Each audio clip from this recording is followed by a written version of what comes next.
తెలంగాణలో సర్వత్రా ఆసక్తి నెలకొన్న జూబ్లీహిల్స్ నియోజకవర్గ ఉప ఎన్నిక ప్రచారం జోరందుకుందని చెప్పుకోవాలి. ప్రధాన పార్టీలు హోరాహోరీ ప్రచారం సాగిస్తున్నాయి. ప్రచార సరళి నువ్వా నేనా అన్నట్లు ఉంది. రాజకీయ పక్షాలు పరస్పర ఆరోపణలు ఫిర్యాదులతో వ్యూహ ప్రతివ్యూహాలు పన్నుతున్నాయి. ప్రధానంగా బీఆర్ఎస్, కాంగ్రెస్, బీజేపీ మధ్య పోటీ నెలకొంది. ఈ నెల 11న పోలింగ్ జరగనుంది. ప్రచారానికి కేవలం వారం రోజులు మాత్రమే గడువు ఉంది. ముఖ్య నేతలు రోడ్ షోలతో హోరెత్తిస్తున్నారు. నియోజకవర్గం నుంచి మొత్తం 58 మంది అభ్యర్థులు బరిలో ఉన్నారు. బీఆర్ఎస్ తరపున గోపీనాథ్ భార్య మాగంటి సునీత పోటీ చేస్తున్నారు. కాంగ్రెస్ నుంచి నవీన్ యాదవ్, బీజేపీ నుంచి లంకల దీపక్ రెడ్డి తలపడుతున్నారు. ప్రాంతీయ రింగ్ రోడ్ భూసేకరణ నిర్వాసితులు, అలాగే నిరుద్యోగులు, ఫార్మాసిటీ నిరసనకారులు, పెన్షన్దారులు ప్రభుత్వ వైఖరి నిరసనగా నామినేషన్లు దాఖలు చేశారు.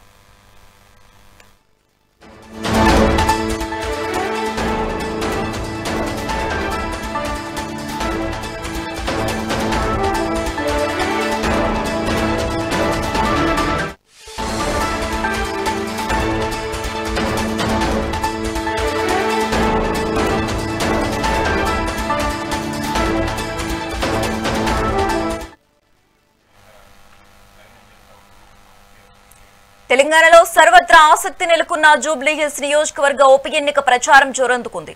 ప్రధాన పార్టీలు హోరాహోరీ ప్రచారం సాగిస్తున్నాయి. ప్రచార సరళి నువ్వా నేనా అన్నట్లు ఉంది. రాజకీయ పక్షాలు పరస్పర ఆరోపణలు ఫిర్యాదులతో వ్యూహ ప్రతివ్యూహాలు పన్నుతున్నాయి. ప్రధానంగా బీఆర్ఎస్, అలాగే కాంగ్రెస్, బీజేపీ మధ్య పోటీ నెలకొందని చెప్పుకోవాలి. ఈ నెల 11న పోలింగ్ జరగనుంది. ప్రచారానికి కేవలం వారం రోజులు మాత్రమే గడువు ఉంది. ముఖ్య నేతలు రోడ్ షోలతో హోరెత్తిస్తున్నారు. నియోజకవర్గం నుంచి మొత్తం 58 మంది అభ్యర్థులు బరిలో ఉన్నారు. బీఆర్ఎస్ తరపున గోపీనాథ్ భార్య మాగంటి సునీత పోటీ చేస్తున్నారు. కాంగ్రెస్ నుంచి నవీన్ యాదవ్, బీజేపీ నుంచి లంకల దీపక్ రెడ్డి తలపడుతున్నారు. ప్రాంతీయ రింగ్ రోడ్ భూసేకరణ నిర్వాసితులు, నిరుద్యోగులు, ఫార్మాసిటీ నిరసనకారులు, పెన్షన్దారులు ప్రభుత్వ వైఖరికి నిరసనగా నామినేషన్లు దాఖలు చేశారు.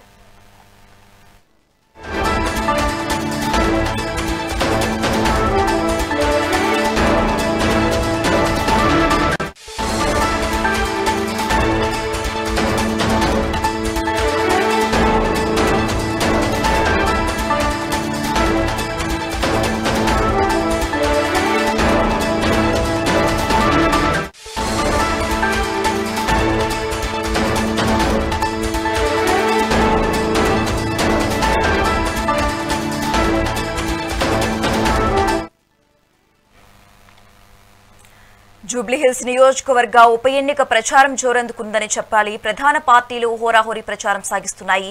ప్రచార సరళి నువ్వా నేనా అన్నట్లు ఉంది. రాజకీయ పక్షాలు పరస్పర ఆరోపణలు ఫిర్యాదులతో వ్యూహ ప్రతివ్యూహాలు పన్నుతున్నారు. ఇక ఇదే అంశానికి సంబంధించి మోర్ అప్డేట్స్ మా ప్రతినిధి హారిక లైవ్ ద్వారా అందిస్తారు. హారిక, చెప్పండి. తెలంగాణలో సర్వత్రా ఆసక్తి నెలకొందని చెప్పాలి. జూబ్లీహిల్స్ నియోజకవర్గ ఉప ఎన్నిక ప్రచారం జోరందుకుంది. ఇంకా వారం రోజులే ఉన్నట్లుగా తెలుస్తోంది. అయితే ప్రధాన పార్టీలు హోరాహోరీ ప్రచారం సాగిస్తున్నాయి. ఇప్పుడు అక్కడ సిచ్యువేషన్ ఎలా ఉంది? ప్రచారాలు ఎలా జరుగుతున్నాయి? దీనికి సంబంధించి ఓవరాల్ గా డీటెయిల్స్ ఇవ్వండి.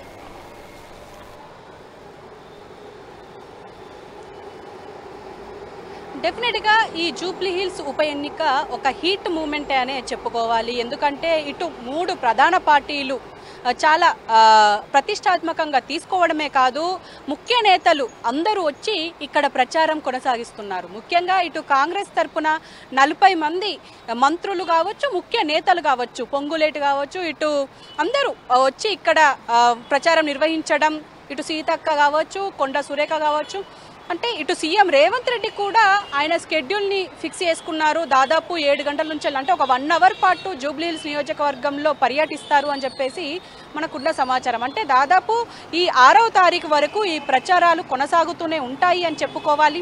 ఇంకో పక్క ఇటు బీఆర్ఎస్ కూడా ఇటు రోడ్ షోలతో పాటు సభలు పెట్టడం, ప్రజలకి అసలు కాంగ్రెస్ ఏం చేసింది ఈ 22 నెలల్లో అని చెప్పి ఇటు కాంగ్రెస్ మీద ఆరోపణలు చేస్తుంది బీఆర్ఎస్ ఏం చేసింది ప్రభుత్వం హయాంలో ఉన్నప్పుడు, మరి ఇప్పుడు ఇంత ఆరోపణలు చేస్తున్నప్పటికీ ఎక్కడ మనం చూసుకున్నా కూడా అసలు బీఆర్ఎస్ చేసింది, డెవలప్మెంట్ చేసింది ఏమీ లేదు.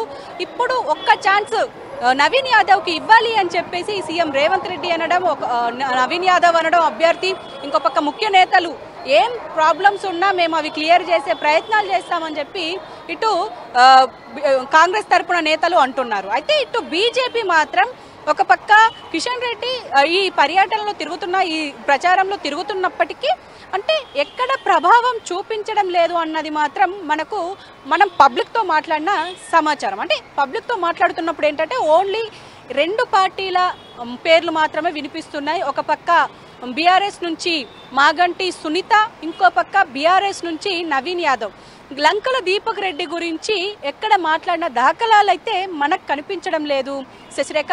అయితే ఈ ప్రచారాలు మాత్రం జోరు అందుకున్నాయనే చెప్పుకోవాలి. ఎప్పుడెప్పుడు ఇంకా ముందుకు వెళ్తున్న కొద్దీ ఇంకా ఈ హీట్ పెరుగుతుందనే చెప్పాలి. అయితే ఈ రోజు కూడా ఇటు సీఎం ముఖ్యమంత్రిది ఉంది, అలాగే కేటీఆర్ సభలు ఉన్నాయి, ఇంకో పక్క కిషన్ రెడ్డి సభలు ఉన్నాయి. అంటే ఈ ప్రచారాలకు మాత్రం ఎక్కడ వెనకాడడం లేదనే చెప్పుకోవాలి శశిరేఖ. సర్వే ఎలా ఉంది? ఈ సర్వే ప్రకారం బీఆర్ఎస్ భారీ మెజారిటీతో గెలిచే అవకాశం ఉంది అంటారా ఖచ్చితంగా?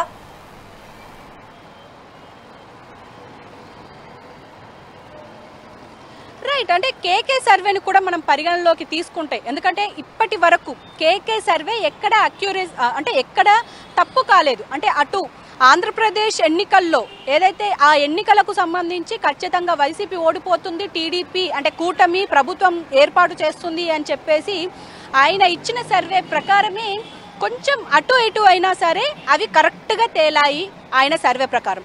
అలాగే ఇటు తెలంగాణ రాష్ట్రంలో ఎన్నికల సమయంలో కూడా బీఆర్ఎస్ ఓడిపోతుంది, కాంగ్రెస్ గెలవబోతోంది, ప్రభుత్వం ఏర్పాటు చేయబోతోంది అని చెప్పి ఇచ్చిన సర్వే ఖచ్చితమైన సర్వే అని చెప్పుకోవాలి. అయితే ఈ జూబ్లీ హిల్స్ ఎన్నికలకు సంబంధించి నిన్న తాజాగా ఒక సర్వే బయటకు విడుదల చేశారు కేకే. అందులో ముఖ్యంగా దాదాపు 55% వరకు బీఆర్ఎస్ మెజారిటీతో గెలిచే అవకాశం ఉంది, కాంగ్రెస్కి ఛాన్సే లేదు, అంటే దాదాపు 33% మాత్రమే ఇక్కడ ఛాన్స్ ఉంది అని చెప్పేసి ఆయన సర్వే ప్రకారం ఇచ్చారు. అటు బీజేపీకి 7% మాత్రమే ఇచ్చారు, అంటే సింగిల్ డిజిట్తోనే ఆగిపోయే అవకాశం ఉంది అన్నట్టుగా ఇచ్చారు. అంటే అసలు ఈ సర్వే ప్రకారం చూస్తే మాత్రం బీఆర్ఎస్ ఇక్కడ కొంచెం ఊరట ఇచ్చిందనే చెప్పుకోవాలి. బీఆర్ఎస్ అంటే ఒక పక్క సెంటిమెంట్ వర్కౌట్ అవుతుంది అని చెప్పడం, ఇంకో పక్క బాకీ కార్డులకు సంబంధించి అంటే ఈ బాకీ కార్డు ఏదైతే 22 నెలల్లో ఈ బాకీ కార్డులు ఉన్నాయి, అంటే ఈ బాకీ పడ్డ పథకాలు ఉన్నాయి, ఏవైతే ఈ 6 గ్యారంటీలు ఉన్నాయో ఈ ఒక్క గ్యారంటీ కూడా సక్సెస్ఫుల్ కాలేదు అన్నది వాస్తవం అని చెప్పి ఇటు బీఆర్ఎస్ నేతలు ఇది ప్రచారం చేస్తున్నారు. అలాగే బాకీ కార్డులు పంచుతున్నారు. ఒక పక్క హరీష్ రావు కావచ్చు, శ్రీనివాస్ యాదవ్ కావచ్చు, శ్రీనివాస్ గౌడ్ కావచ్చు, ఇటు ముఖ్య నేతలందరూ ఇప్పుడు ఈ బాకీ కార్డులు పట్టుకొని ప్రచారాలకు వెళ్తున్నారు. అయితే ఇదే విషయం మీద ఇప్పుడు మరి ఇది సక్సెస్ అయ్యిందా అంటే కేకే సర్వే ప్రకారం సక్సెస్ అయ్యిందనే చెప్పుకోవాలి. ఇంకో పక్క మాత్రం బీఆర్ఎస్ హయాంలో ఉన్నప్పుడు అసలు జూబ్లీ హిల్స్ నియోజకవర్గానికి మాగంటి గోపీనాథ్ చేసింది ఏమీ లేదు.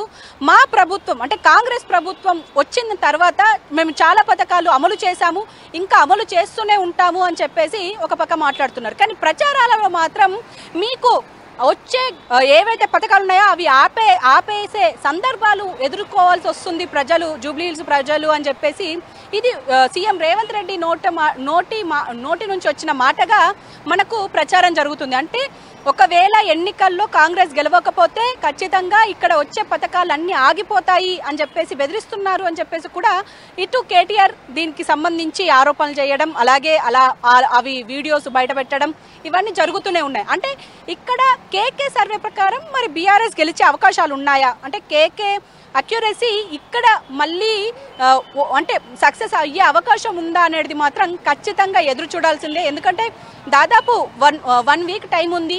11వ తారీఖు రోజు ఈ పోలింగ్ జరుగుతుంది, 14వ తారీఖు రోజు ఈ రిజల్ట్స్ వచ్చే అవకాశం ఉంటుంది. వచ్చిన తర్వాత మాత్రం ఈ జూబ్లీ హిల్స్ నియోజకవర్గానికి మళ్ళీ బీఆర్ఎస్ఏ వస్తుందా, హ్యాట్రిక్ కొడుతుందా అంటే ఆల్రెడీ 3వసారి గెలిచారు గోపీనాథ్, ఇది 4వసారి అవుతుంది మాగంటి ఫ్యామిలీకి. మరి ఇది హ్యాట్రిక్గా మారుతుందా లేకపోతే ఇటు పక్క కాంగ్రెస్ ఏమైనా జెండా పాతే అవకాశం ఉందా అనేది చూడాలి. ఎందుకంటే ఇక్కడ ప్రజల్లో మాత్రం పార్టీని నమ్మడానికి లేదు, అంటే కాంగ్రెస్ పార్టీని నమ్మడానికి లేదు, కానీ అభ్యర్థి మంచోడే అని చెప్పేసి మాత్రం వినిపిస్తున్న మాట. ఇటు మాగంటి సునీతకు సంబంధించి అంటే భర్త పోయి ఉన్నారు కాబట్టి ఖచ్చితంగా ఆమెకి ఈ పదవి వస్తే ఆవిడకి ఒక చేయూతనిచ్చినట్టు అవుతుంది. అలాగే ఈమె ఆయన బాటలో నడిచే అవకాశం ఉంటుంది అని చెప్పేసి అంటున్నారు. అంటే ముఖ్యంగా మనకు జూబ్లీ హిల్స్ నియోజకవర్గంలో ఈ ప్రచారాల్లో కావచ్చు, ఇటు ఎట్లా చూసినా కూడా రెండు పార్టీల మధ్యనే పోరు అని చెప్పుకోవాలి శశిరేఖ. హారిక, ఇక్కడ ప్రధానంగా ప్రచార సరళి నువ్వా నేనా అన్నట్లుగానే ఉంది. రాజకీయ పక్షాలు పరస్పర ఆరోపణలు అలాగే ఫిర్యాదులతో వ్యూహ ప్రతివ్యూహాలు పన్నుతున్నాయని చెప్పాలి. ప్రధానంగా బీఆర్ఎస్ కావచ్చు, అలాగే కాంగ్రెస్ కావచ్చు, బీజేపీ కావచ్చు, వీళ్ళ మధ్యనే పోటీ ఎక్కువగా కొనసాగుతోంది. ఎవరైతే ముఖ్య నేతలు ఉన్నారో కేటీఆర్ కావచ్చు, అలాగే రేవంత్ రెడ్డి కావచ్చు, వీళ్ళ ప్రచారం ఎంతవరకు వచ్చిందా? అంటే వీళ్ళ ప్రభావం ఏమన్నా కనిపించే అవకాశం ఉందంటారా?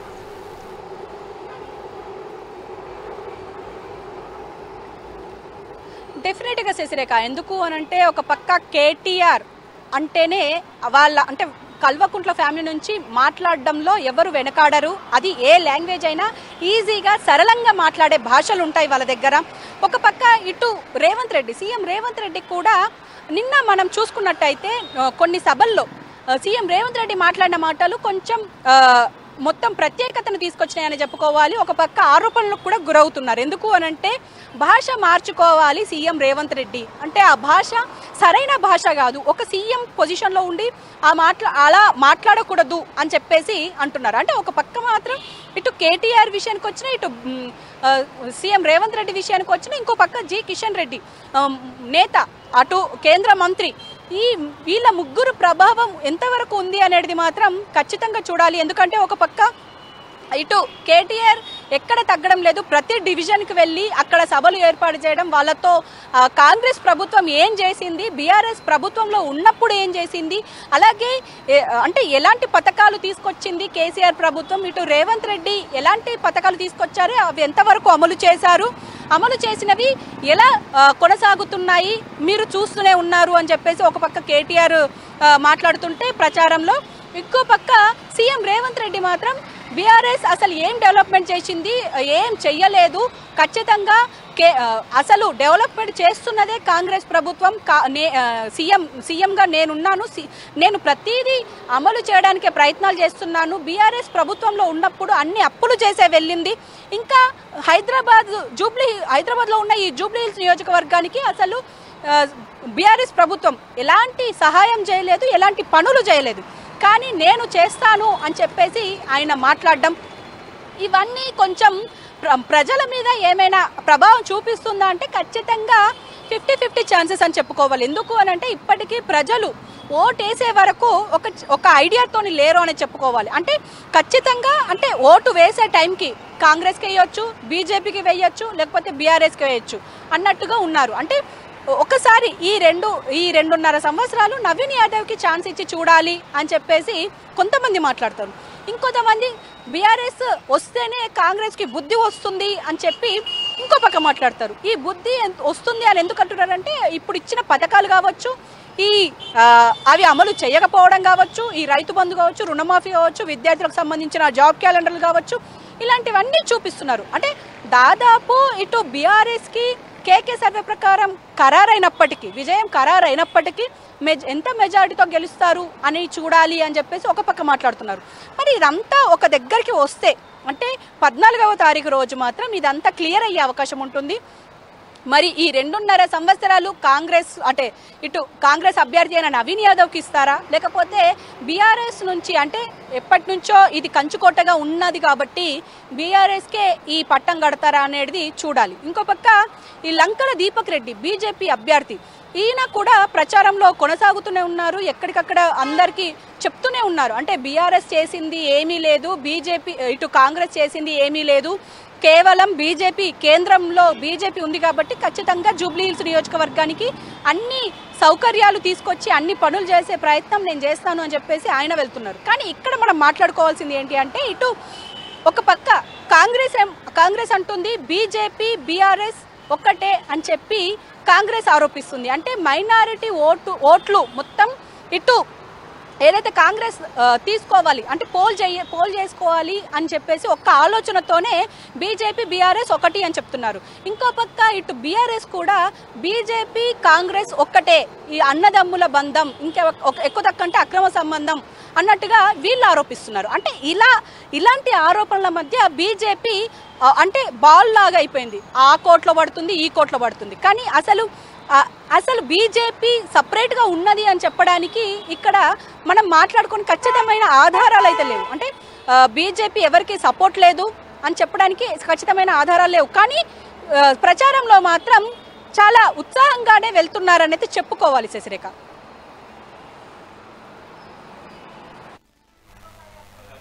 Okay right, thanks for the updates Harika.